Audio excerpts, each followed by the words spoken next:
morning, boys and girls, and welcome to White Pine District Library's Story Hour. Last week we talked about big, medium-sized, and little. And I gave you a clue about this week's story. And it was Crumbs, a path of crumbs. Now, I hope you figured out that our story this week is Hansel and Gretel. Now, Hansel and Gretel were brother and sister that lived in the forest with their father, who was a woodcutter, and their mother. Now, they had fallen on hard times, and money was tight. As hard as Dad worked, he just could not cut enough wood, and they were struggling. Now, Mother felt that if they took the children into the woods and left them, that they would have a better chance of finding things to eat, and that they perhaps would be happier. So, Father didn't agree with this, and Mother won out, and they went for a walk in the woods. Now, unbeknownst to them, Hansel and Gretel had heard them talking because the walls in their house were paper thin, and they could hear that conversation. So, when it was dark and everyone was sleeping, Hansel had snuck outside and picked up some pebbles and put them in his pocket. So the next morning, when their parents suggested that they go for a walk in the woods, and they were going to be hauling more wood, he was ready. So once they went for their walk into the woods and were hauling wood, and it was determined that they were going to stay there in the woods, Gretel was very upset, as was Hansel, and the parents were not happy either. But they continued on their way, and the children stayed in the woods. Now, Hansel had left the pebbles along their walk into the woods, and so he began retracing his steps by following those pebbles back out of the woods into their home. And so by the end of the day, they were able to make it back home. Now, their parents were very surprised to see them back home, and once again the next day, they took them back to the woods, but Hansel was unable to get outside and pick up pebbles in order to create that trail. He instead only had a small slice of bread by which he could leave breadcrumbs in hopes that they could follow those back home. Well, once they were left in the woods and the parents had left, they tried to follow the breadcrumbs, but the breadcrumbs had disappeared. The forest creatures had eaten them, and so there were no breadcrumbs for Hansel and Gretel to follow and find their way home. Now, they were able to take care of themselves, and so they started walking through the woods and following paths. And some were not leading to anywhere where they could find shelter or perhaps somewhere to stay. And they tried many paths, and finally they found a path that led them to an amazing cottage. Now, this cottage was not like any cottage anyone else had ever seen. It was made of sweets. Yummy, like M&Ms and peppermint patties and gingerbread, and the windows were made of sugar. And they were so hungry after walking in the woods and staying there all night that they began to nibble at the cottage. It tasted delicious, and they were feeling much better, and their stomachs weren't growling anymore. But all of a sudden, the front door opened, and there stood a little old lady. She looked kind, and she offered to take them in and feed them and give them a place to sleep. so, looking at her, they believed her to be a kind lady, and so they went in. Well, she fed them well, and they prepared for bed. But unbeknownst to them, the old lady was not a kind lady. She was a witch. And that witch loved to eat little children. So, she had decided that she was going to eat Hansel first, and she was going to fatten him up.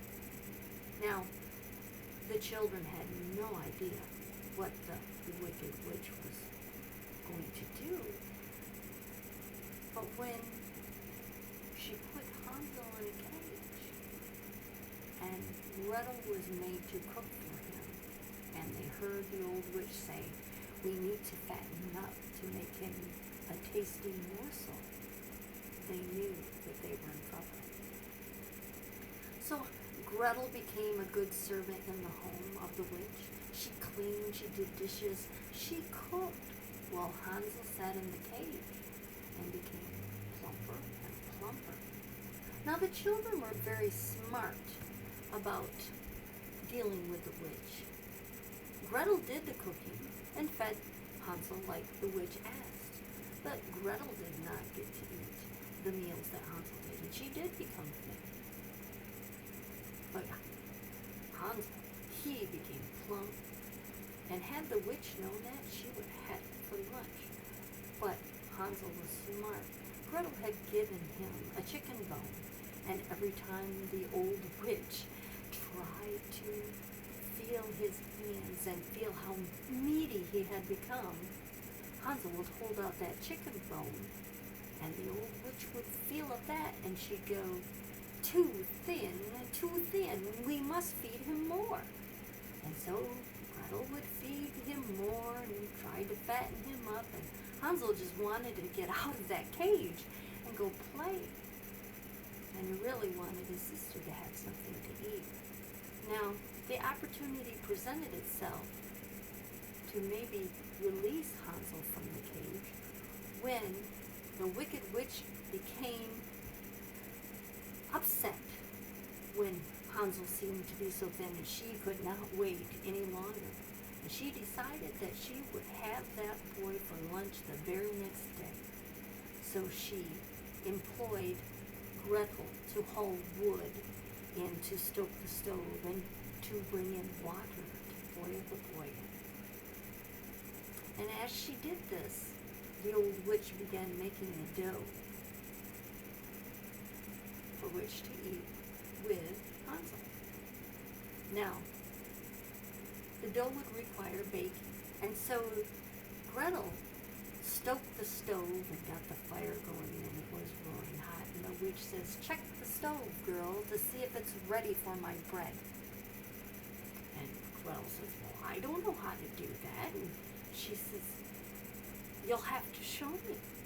Well, the old witch says, "You should be able to fit in there. Get in there and tell me whether it's hot enough." Well, Gretel was not going to go in the fire or in the stove, and so she kept saying, "But I don't know how to do that. You'll have to show me."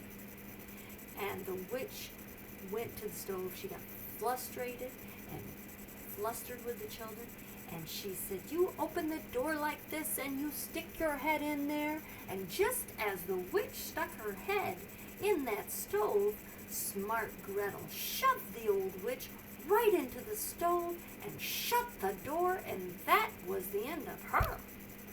Now Miss Gretel, she ran right over, and she set her brother Hansel free from that cage. And then she sat down and she cooked them both a meal. And Hansel let Gretel eat first because she was very thin and she needed to eat something.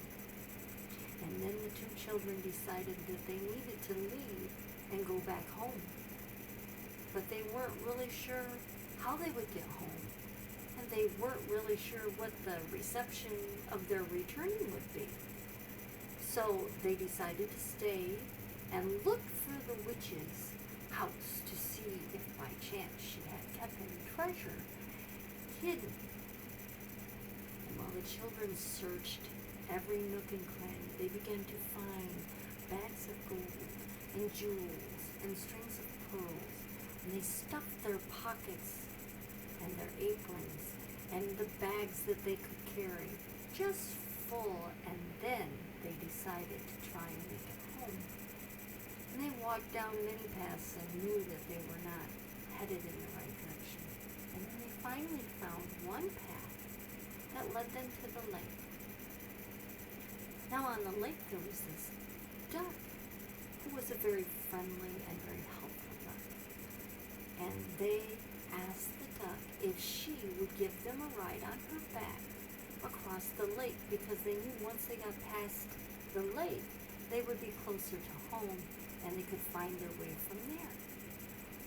So the duck took Hansel across with the gold, and then she returned and picked up dear Gretel and took her across the lake. Now when the children both were on the same side of the lake and had thanked the duck for her kind deed and given her a few jewels to go with it, they headed back to their home. Now when they got home, it was quieter at their home because while they were gone, their mother had passed away. And their father sat at the table and he was very sad and distraught at the fact that he had no one there at the home with him. His children were lost in the forest and his dear wife had died. So the children burst in on their father sitting at the table and said, "Father, Father, we have returned. We have returned." And he said, "I am so glad that you're back.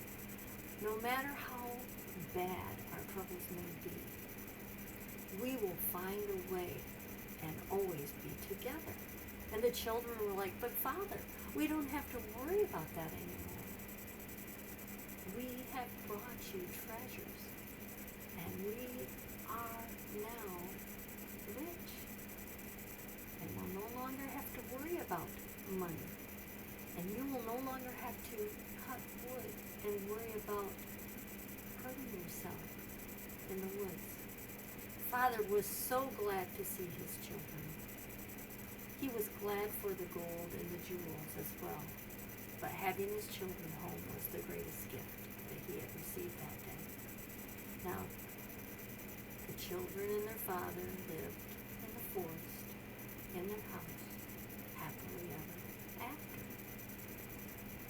Now, that story had a nice ending, didn't it? It was nice that Gretel and Hansel made it back home to their father.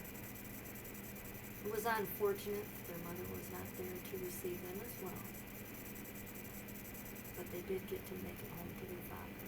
And it was wonderful that they were able to help their father, and they were able to take care of each other with the gold that they found in the witch's home. Now the witch wasn't a very nice lady. She tricked them. She pretended to be a nice person, and she was not. We have to be careful with that. We have to make sure that we are nice to everyone and treat them the way they would like to be treated and the way we want to be treated. So I always tell my kids, you need to treat others the way you want to be treated. So, do you think that if you sprinkled breadcrumbs, you would make it back home? I have a little test for you. Or a test experiment, maybe, is a better word. You go out in your yard and you can sprinkle a path of breadcrumbs and see how long they stay there. Do you think the creatures of the forest or in your neighborhood or maybe on your street will come and nibble away all those crumbs that you leave? Or would you be able to follow them back home? Now, should we ever go into the forest without our parents? No, that's not safe. We need to make sure that our parents know where we are at all times. Can we go into the forest with our parents? Most certainly. But make sure you're always safe when you go into the woods. But try sprinkling a trail of crumbs and see what happened. Would you have a trail to follow? Or would the creatures eat them all up? Now, we have some bags here at the library. A few more of you have been coming and getting them. We still have quite a few. So if you haven't been able to come to the library or call us or send us a message on our hotmail.com address and would like to get a bag, give us a phone call and we will set a bag out on the porch for you so that you can have some activities to do. Last week we had a U for unicorn, and so this week our letter is V for violet. And right now, if you have flowers out in your yard, you very well might have some violets. Some of them are blue, some of them are blue and white, and if you have wild violets, they might even be yellow. We have an alphabet page for you to do. We also have a coloring page of Hansel and Gretel, and you can color their gingerbread house and see what it looks like. Make it your own. Do whatever you'd like with it. Now, we do have a pre-printed sheet here with a gingerbread house on it. And look, it has snow on there. Oh, we don't want snow. We don't want to see any snow. We've had enough snow. So maybe you could decorate your gingerbread house and maybe draw in some trees and flowers, and maybe the snowflakes can become big flowers that have grown really tall. I don't know. You take that and do whatever you would like to do. But decorate that gingerbread house. And if you'd like to share that with us, you can send a picture of it to us at our White Pine Library hotmail.com address. And then we can show your friends what you're doing. But you're going to have this sheet that you can decorate. You're also going to get a sheet of, oh my goodness, all kinds of candy stickers. There's gumdrops, peppermints, candy canes, gingerbread boys and girls, and even a cat and a dog. And you can decorate that little house. Now I also put a brown, just a plain brown sheet of paper in there, because there's a lot of stickers. And you know what? You may not be able to fit them all on that gingerbread house, but you could make something more on this sheet of paper. Maybe you want to make a gingerbread man. Maybe you want to make another gingerbread house. Maybe you want to make a gingerbread castle. I don't know. There's a dog and a cat on there. Maybe you want to make a gingerbread doghouse. So you make whatever you'd like, and we'll see what you come up with. Now, there are a couple surprises in our bag. There are a couple of things I want to talk to you about, but I'm not going to tell you everything that's in the bag because they're a surprise. And surprises are secrets. Now, there's one of these, and it glows in the dark. So at night, you can go out and play in the yard. You have to bend it, and then it will glow. And I guess if you keep it in your refrigerator or freezer, it will last longer. But you might have some fun playing outside. Maybe you can pretend you're a firefly. But that's in there. There's also a game in here. You might call it, it looks kind of like the shell game. And there are 3 lids, and there is a bead in there. And what you do is you hide the bead under one of those lids, and you move the lids around, and you get someone to see if they can guess what lid it's under. You might be surprised. Sometimes it takes people a long time to figure out what lid the little bead is under. But that might be fun, something to do, and see how many times you can get it right. A memory game. But there are a couple other things in that bag to keep you busy. And hopefully you're having fun with the bags. We're trying to come up with some different things for you, and hopefully you're having some fun with that. Now, one of the things that we talked about last week were some different things you could do at home with things maybe from the recycle bin. And I thought maybe you would like trying to make one of these. This is called a wave bottle. And they're just really fun to watch and to look at. They're not hard to make. All this is a recycled like pop bottle or a tea bottle, and inside of it I filled it half full with cooking oil, or you could use like baby oil. So you want to fill it half full with that, and the other half is water, and then I put a couple of drops of food coloring in there. I also added some glitter. You don't have to put the glitter in there, but the glitter is kind of cool to see. And then I put some seashells in because it is a wave bottle, so I don't know if you'll get to see the seashells or not, but they're kind of fun to make. And you don't have to make it blue. You can use different colors. The only thing about this, boys and girls, is the lid needs to stay on there or you will have a mess. So you might want to glue it on there. The other thing is, if you want it to stay so that it works like a wave bottle, you don't want to shake it. You just want to let it slowly wave back and forth, okay?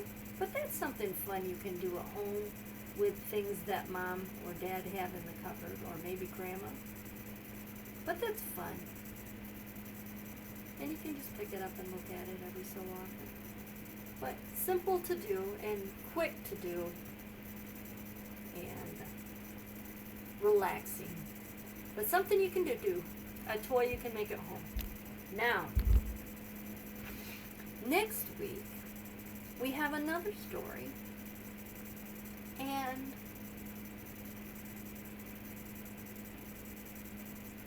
I'm going to give you a clue. I don't have a visual for it, but the clue I would give you is this. Something that thinks it's ugly becomes beautiful. And there are a lot of things in our world that start out, we may not appreciate what they look like, and then when they transform, they become very beautiful. So what story do you think we're going to read next week? Something that starts out not feeling terribly beautiful, but ugly, or not, and then becomes beautiful.